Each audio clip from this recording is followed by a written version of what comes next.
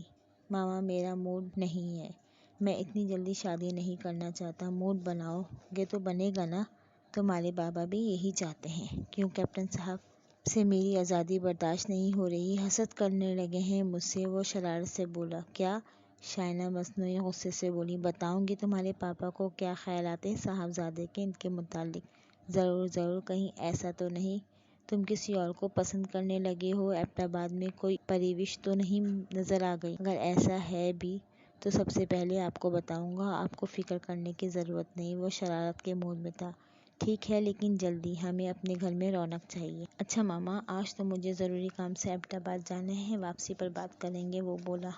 ارے پھر ایبٹ آباد؟ ابھی چند روز قبل تو تم وہاں سے واپس آئے ہو، اور پھر؟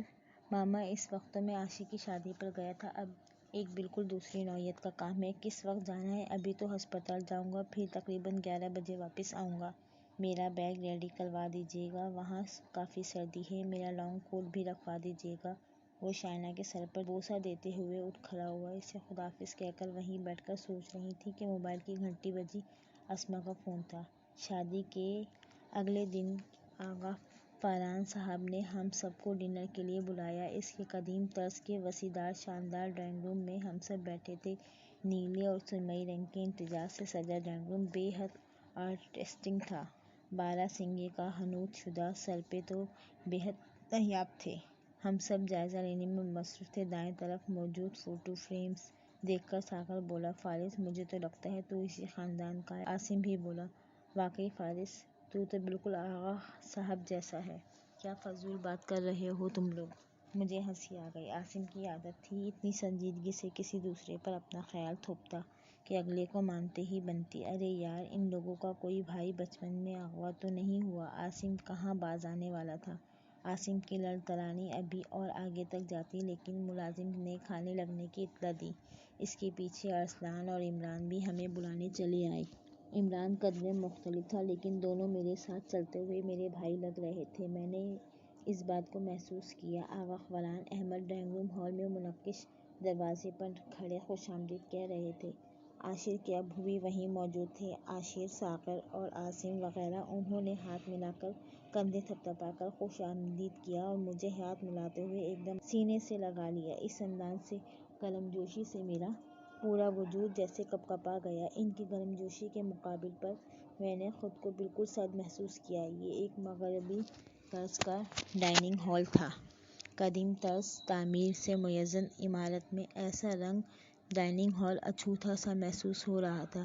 میز انواع و اقسام کی نعمتوں سے پر تھی۔ مجھے آغا جان نے اپنے دائیں طرف بٹھا لیا تھا اور اصرار کر کر کے میری پلیٹ میں کچھ نہ کچھ ڈلواتے رہے، مگر میری بھوک بالکل ختم ہو گئی تھی۔ ان کے سوالات غیر حاضر دماغی سے جواب دیتا رہا۔ شاید انہوں نے میری لاتعلقی محسوس کر لی، اس لیے وہ بھی خاموش ہو گئے، جبکہ باقی سب عمران اور ارسلان کے ساتھ چٹکلے چھوڑتے رہے۔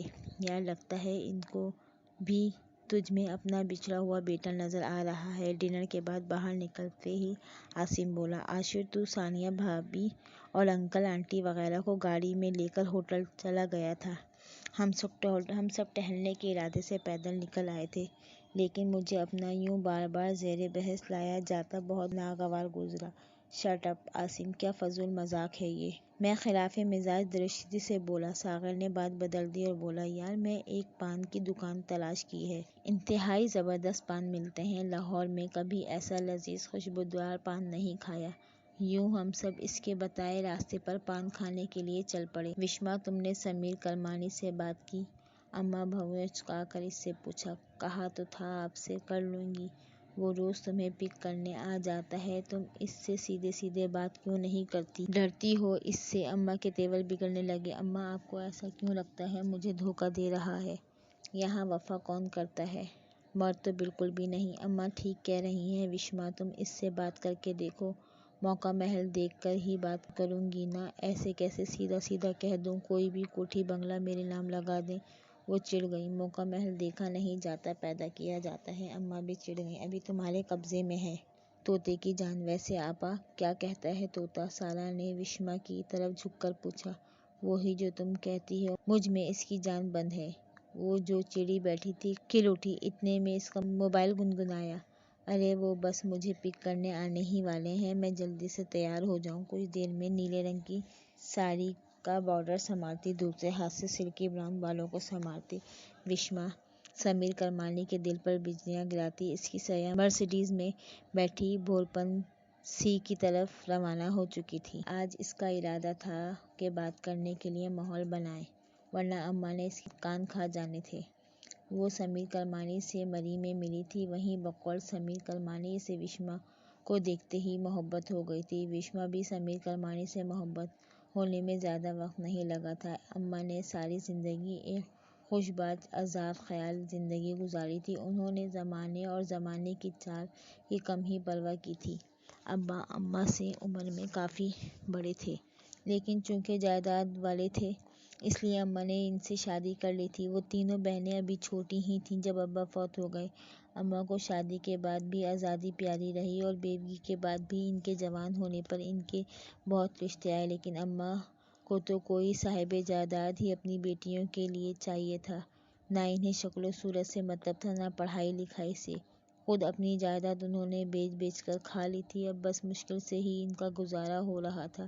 بیٹیاں جوان ہو گئی تھیں تو اس آس تھی کہ داماد دولت مند ہوں گے، ان کی زندگی کو پرآسائش بنا دیں گے۔ سمیر کرمانی بے تحاشا دولت نے اماں کو وشما سے پہلے ان کا گرویدہ بند کر دیا تھا، اور انہوں نے وشما کو مجبور کرنا شروع کر دیا کہ وہ شادی سے پہلے کچھ اپنا نام لگوا لے۔ صرف ایک کوٹھی بنجارا تھا یہ دل، تم سے ملنے سے پہلے نگر نگر کریا کریا بھٹکنے والی بنجارے کو تم نے اپنا اسیر کر لیا، آمادہ کر لیا ایک جگہ ٹھہر جانے پر، ایک گھر بنانے پر۔ تمہاری تو ہر تمنا پوری کرنا میرا فرض ہے۔ تم تو کرمانی پر اپنا پورا بزنس امپائر قربان کر سکتا ہے، تم حکم کر کے تو دیکھو۔ وہ دل پر ہاتھ رکھ کر بولا۔ وشما ایک دلبرانہ قہقہہ لگایا۔ اماں بس یہ چاہتی ہیں کہ میرا مستقبل محفوظ ہو جائے، ابا بھی نہیں ہے اور ہمارا کوئی بھائی بھی نہیں ہے، اس لیے بس۔ ہاں ہاں کیوں نہیں، مائیں ایسے ہی فکر مند ہوتی ہیں۔ سمیر کرمانی نے محبت بھرے الفاظ کا جال وشما کے اطراف بچھا ڈالا، جس سے وہ اپنی مرضی سے جانتے بوجھتے ہوئے پھنسنے کے لیے تیار تھی۔ سب کام پراپر چینل ہوں گے، ہم نکاح کریں گے اور نکاح کے بعد میں تمہیں مری میں موجود اپنی کوٹھی میں رکھوں گا۔ بس تمہیں میری مجبوری کا خیال رکھنا ہوگا، جب تک حالات سازگار نہ ہوں میں تمہیں اپنی فیملی سے نہیں ملوا سکوں گا۔ لیکن ملواؤ گے تو نا؟ تمہیں نہیں ملواؤں گا تو اور کسے ملواؤں گا؟ بیوی بننے جا رہی ہو تم، میری عزت ہو، اور ہمارے یہاں خاندان میں ہی شادی کا رواج نہ ہوتا تو ایسے چھپ کر نکاح بھی نہ کرتا، تمہیں شان سے بیاہ کر لے جاتا۔ نکاح کے بعد گھر والے مان جائیں گے؟ کیوں نہیں مانیں گے؟ نکاح کے بعد ان کا روز کہاں چلے جائے گا مجھ پر؟ طاہر جب خود ہی ایسا معصوم ہو تو بھلا باد صبا کو کس احتیاط کی تدبیر کی ضرورت تھی؟ بڑے مگن انداز میں اس نے گاڑی کو پی سی کی داخلی دروازے پر روکا تھا۔ اگلے روز ہم سب لاہور آ گئے تھے، لیکن مجھے یوں محسوس ہوتا تھا جیسے اپنا کوئی حصہ وہیں چھوڑ آیا ہوں۔ یہی بے چینی مجھے ایبٹ آباد میں لے آئی تھی، اور اب بے چینی جھنجھلاہٹ میں بدل گئی تھی۔ بس صبح واپس ہوٹل پہنچنے تک میں فیصلہ کر چکا تھا۔ مزیدار افغانی پلاؤ اور گرلڈ چکن کا ڈنر کرتے ہوئے میں نے اپنے ذہن کو پرسکون کرنے کی کوشش کی، اور کسی حد تک اس میں کامیاب بھی ہو گیا۔ نیند بھی کافی بہتر آئی۔ صبح میں اپنی پراڈو میں ہینڈ کیری رکھ کر پلٹا ہی تھا کہ دوسری طرف گاڑی سے نکلتے ہوئے ارسلان سے بری طرح ٹکرا گیا۔ اوہ معاف کرنا بھائی فارس، آپ یہاں، آپ کب آئے، گھر کیوں نہیں آئے؟ اس نے ایک ساتھ ہی اتنے سارے سوال پوچھ لیے۔ بس یار ایک ضروری کام سے آیا تھا، جلدی واپس جانا تھا، اس لیے گھر نہ آ سکا۔ میں نے جان چھڑانے کا سا اپنایا۔ چلیں بابا جان سے ملواؤں، وہ آپ کو یاد کرتے ہیں۔ وہ خلوص بھری سادگی سے بولا۔ یار مجھے آج بہت جلدی ہے، میں اس وقت گھر نہیں جا سکتا۔ گھر جانے کا کون کہہ رہا ہے؟ جا، بابا جان کا آفس یہیں ہے، ہمارے ہس ہوٹل میں شیئرز ہیں۔ وہ میرا ہاتھ پکڑ کر تقریباً کھینچتا ہوا بولا۔ چند لمحوں بعد ہم گراؤنڈ فلور پہ موجود ایک خوبصورت آفس میں موجود تھے۔ دیکھیے بابا جان، فارس بھائی یہیں ٹھہرے ہوئے تھے، اور آغا صاحب نے جیسے ہی ارسلان کی بات سنی ہی نہیں، وہ میز کے پیچھے اپنے کرسی دھکیل کر تیزی سے آئے۔ السلام علیکم، خوش آمدید، مرحبا۔ ان کی آنکھوں کی چمک کا انداز ہی ان کی خوشی کے اظہار کے لیے کافی تھا۔ گلے لگانے کے بعد انہوں نے مجھے خود سے علیحدہ کر کے کندھوں سے تھاما، جیسے بھرپور انداز میں کوئی باپ اپنے دیرینہ بچھڑے ہوئے بیٹے کو دیکھتا ہو، اور پھر میری پیشانی پر بوسہ دیا۔ میری پیشانی دہک اٹھی تھی۔ وہ مجھے ساتھ لیے آفس میں موجود صوفوں کی طرف بڑھ گئے اور مجھے بٹھا کر بولے، مجھے یقین تھا تم ضرور آؤ گے۔ ارسلان، جو شاید اب تک کی کارروائی کو حیرت سے دیکھ رہا تھا، بولا، دیکھا فارس بھائی، میں نہ کہتا تھا بابا جان آپ کو بہت یاد کرتے ہیں۔ ارسلان، شاندار سی چائے منگواؤ اور خیرو سے کہنا اخروٹ کا حلوہ بھی لے کر آئے۔ ارسلان انٹرکام پر پیغام دینے لگا، اور ہاں، صہبا کو بھی کال کرو۔ میں جو ان سے اجازت طلب کرنے کا ارادہ کر رہا تھا، صہبا کا نام سن کر بیٹھ گیا۔ ارسلان نے کسی چیک پر سائن لینے تھے، مگر آغا جان نے اس کو انکار کر دیا۔ ہوتے رہیں گے کام، دیکھ نہیں رہے، آج ہمارا بیٹا آیا ہے۔ میں ان کا بیٹا کہاں سے ہو گیا، میں نے دل میں سوچا۔ السلام علیکم آواز کے ساتھ ہی جیسے پورے کمرے میں روشنی ہو گئی۔ میں بے اختیار پذیرائی کے لیے کھڑا ہو گیا۔ آؤ صہبا بیٹا، یہ ہیں ڈاکٹر فارس احمد۔ ثانیہ کی شادی پر دیکھا ہوگا تم نے انہیں۔ صہبا نے اپنی ساری چاندنی لیے میرے اندھیرے کو روشن کرتے ہوئے میری طرف دیکھا۔ وقت اسی ایک لمحے میں ٹھہر گیا۔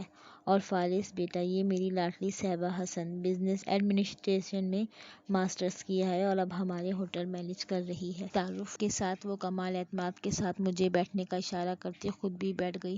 صہبا کو بھی بہت شوق تھا میڈیکل میں جانے کا۔ آغا جان بولے، اچھا تو پھر کیا وجہ ہوئی نہ جانے کی؟ میں قدرے بے ربط سب جملہ بولا اور نظر اٹھا کر اس مہارخ کو دیکھا۔ انجیکشن لگانے سے ڈر لگتا ہے، آغا جان بڑی سنجیدگی سے بولے، اور پھر وہ اور ارسلان قہقہ لگا کر ہنس پڑے۔ میں بھی دھیرے سے ہنسی۔ موتیوں کی طرح قطار میں سجے دانت ان آبی ہونٹوں کے درمیان قدرے نمایاں ہو گئے۔ کیا کوئی اتنی دلکشی سے ہنس سکتا ہے؟ اس کا گلاب سا چہرہ کھل گیا اور ماحول معطر کرنے لگا۔ کیا اسے اپنے حسن کی بے پناہی کی کوئی خبر ہے؟ میں چائے بناتی ہوں۔ میں اس سفید متحرک انگلیوں کو دیکھ رہا تھا۔ اس کی انگلیوں سے میرے دل کے تار بے ربط میں تھے۔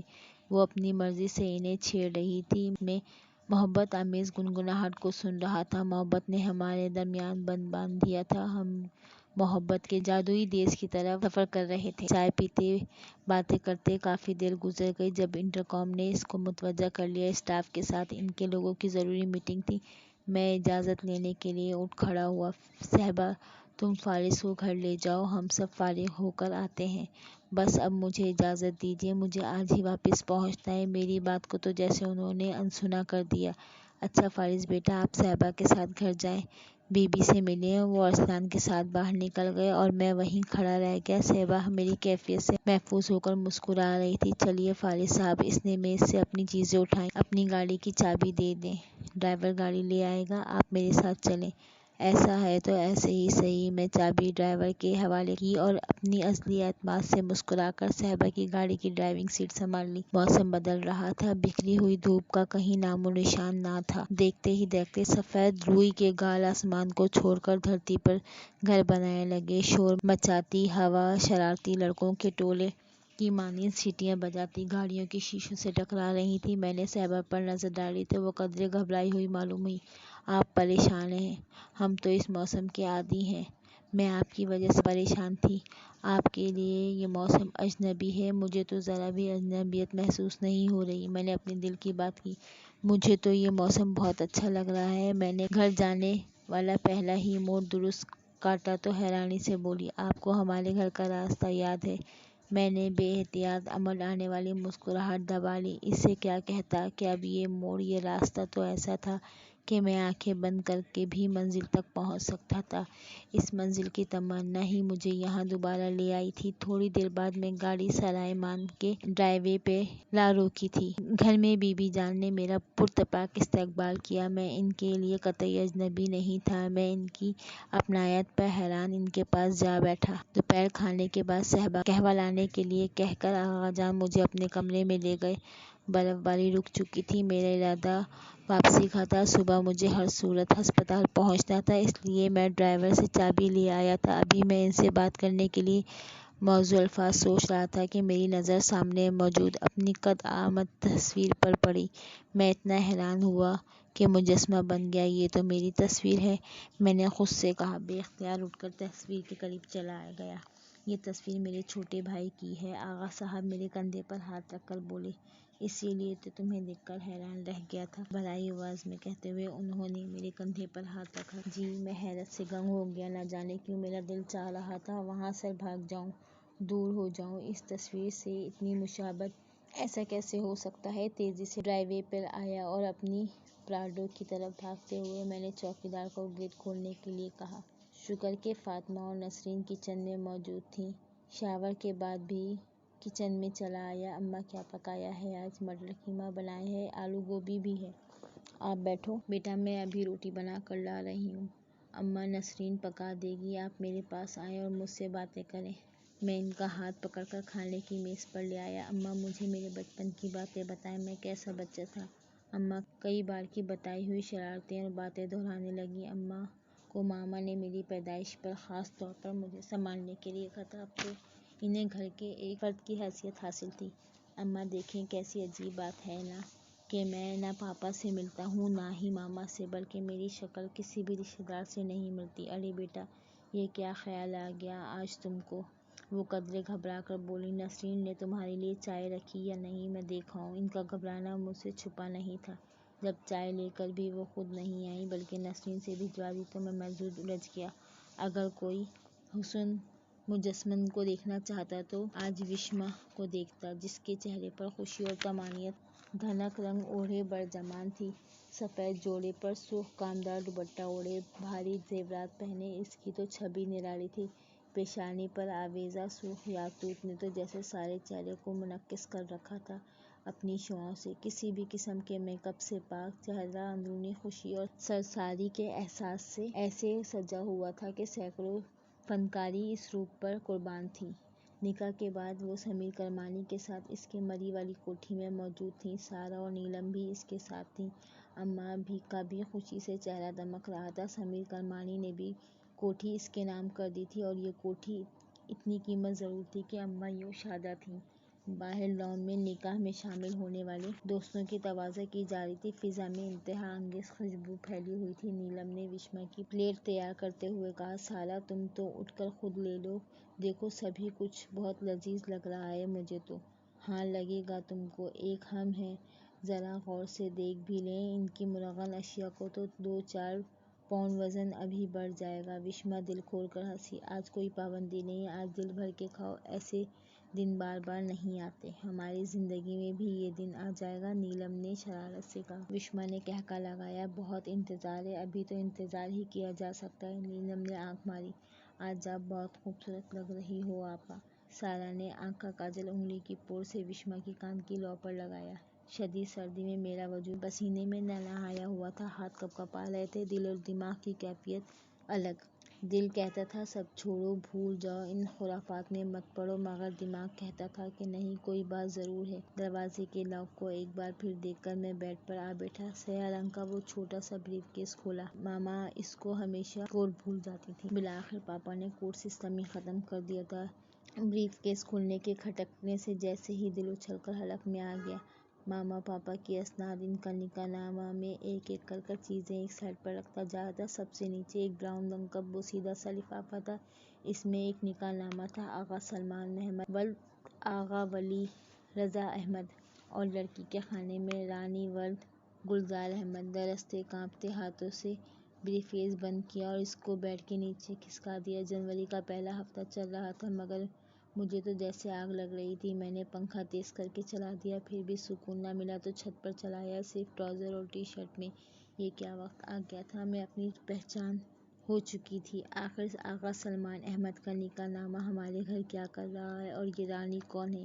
کیا میں ان کا بیٹا تھا؟ کیا ماما پاپا نے مجھے گود لیا تھا؟ آغا صاحب کا وہ آخری سوال، کیا تم اپنے والدین کے حقیقی بیٹے ہو؟ رہ رہ کر میرے دماغ میں یہ سوال گونج رہے تھے۔ یہ سوالات نہیں تھے، ایسے حشرات تھے جو اپنی ٹانگیں پھیلائے اپنے بے شمار آنکھوں سے مجھے گھورتے ہوئے میرے دماغ میں گھسے چلے آ رہے تھے، اور میں ان میں الجھا ہوا لڑکتا ہوا چلا گیا۔ ایسا لگا جیسے سمندر میں غوطہ لگا دیا ہے، اندھیرے نے مجھے اپنی لپیٹ میں لے لیا